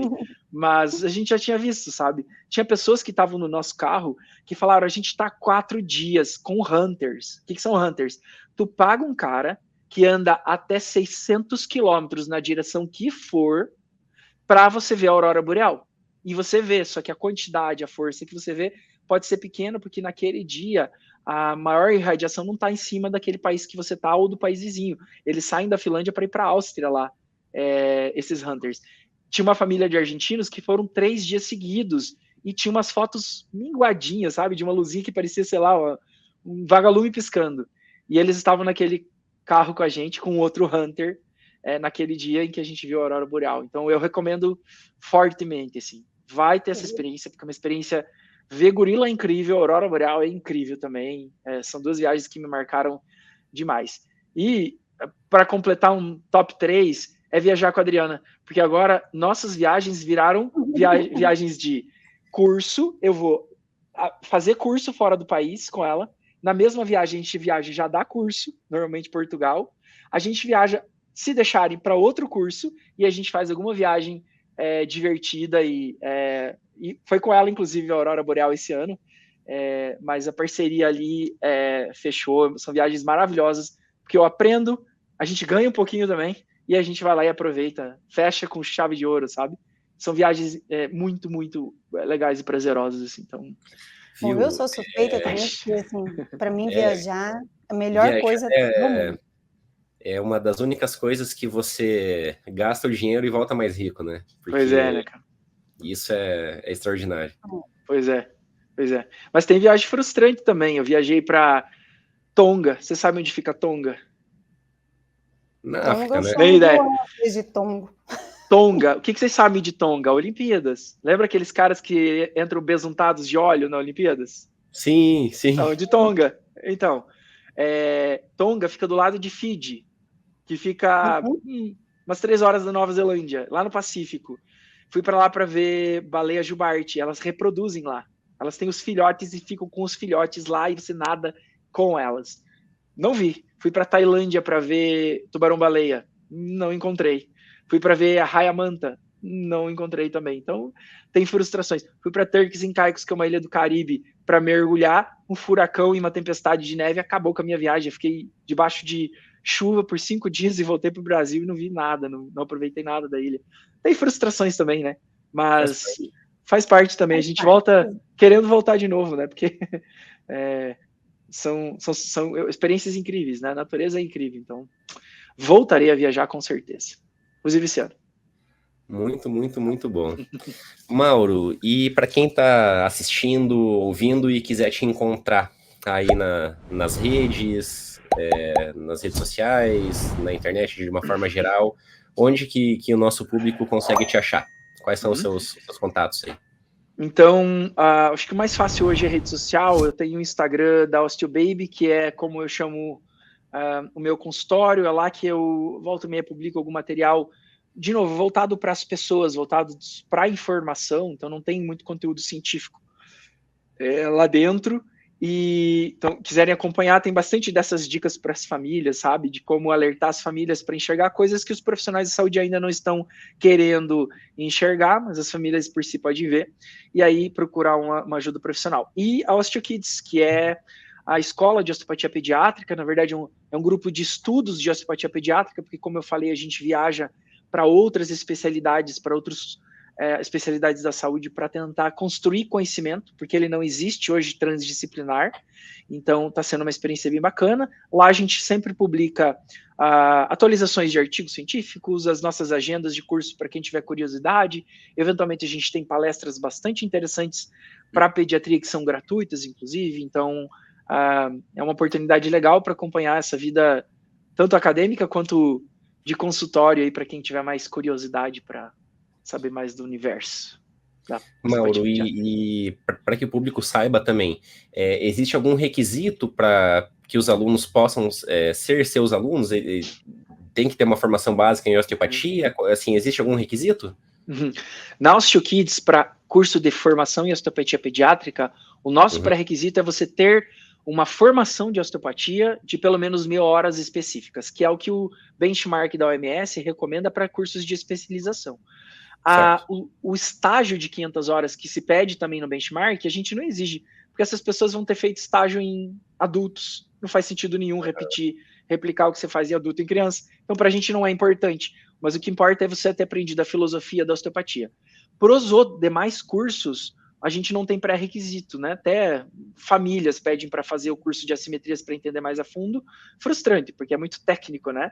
Mas se você é o dentista, se você é um fisioterapeuta da neuropediatria e só quer conhecer mais do nosso universo, tem alguns cursos que a gente oferece que são abertos para fisioterapeuta ou profissionais da saúde no geral, estudantes, sem pré-requisito. Mas a gente não ensina terapia, manipulação, por exemplo, nesses casos, porque o nosso conselho não deixa, né? Ok, certo. Cibele, quem quiser encontrar você nas redes... Não, pode ir, né? Eu basicamente estou lá no Instagram também, né, com @SibeliMeloQuinaut. E como eu falei, né, minha área é fisioterapia neurofuncional, então, né, eu falo um pouquinho ali do nosso trabalho, e é isso. E você, João? Ok, quem quiser me encontrar no Instagram também, que acho que é a rede que o pessoal mais usa hoje, né? É @investidordoutor, lá dou bastante dicas sobre investimentos voltados para profissionais e acadêmicos da área da saúde, tá? Mauro, muitíssimo obrigado por essa conversa tão boa, tão bacana, tão esclarecedora. Eu tenho certeza que ficou muito assunto para a gente conversar ainda, então eu já vou te fazer o convite para você voltar assim que possível aqui no Fisioverso. O maior prazer. Gostou aqui, deixa a pergunta para o Mauro aqui embaixo nos comentários, eu tenho certeza que ele vai ter todo o prazer em responder e interagir com o nosso público. De verdade, faz alguns anos que a gente não se via, você já veio para congresso aqui na nossa cidade, né? Então, fico muito feliz de ver a tua trajetória, em ver aonde você chegou e saber de onde você partiu. Então, assim, acho que ficou muito claro nessa tua história aí o quanto você é um vencedor, então eu tô muito orgulhoso de saber toda essa tua história e te parabenizo por tudo isso. Obrigado, João. Foi um prazer imenso estar aqui. Acho que a gente falou menos da parte técnica, então vamos explorar esse assunto se vocês chamarem para o segundo momento. E, de novo, parabéns pela essa iniciativa. Vai ser muito legal para a fisioterapia começar a ter exemplos exatamente daquilo que a Cibele falou, né? Dá para ter sucesso dentro da osteopatia, o cenário mudou. Vamos lá, galera. Tem um mercado muito legal que está sendo construído aí, só está esperando alguém começar a ocupar espaços, né? Então, super parabéns para vocês e sucesso no podcast aqui. Eu tenho certeza que vai ser um sucesso muito grande. Então tá, pessoal. Então sigam aí o Mauro também. Quem ainda não está seguindo, siga, né, o nosso canal aí do Fisioverso. E a gente espera vocês para a próxima semana. Um abraço. Vamos dar o nosso tchauzinho para fechar o nosso podcast, então. Vamos lá. 3, 2, 1. Tchau, pessoal. Tchau, pessoal. Tchau.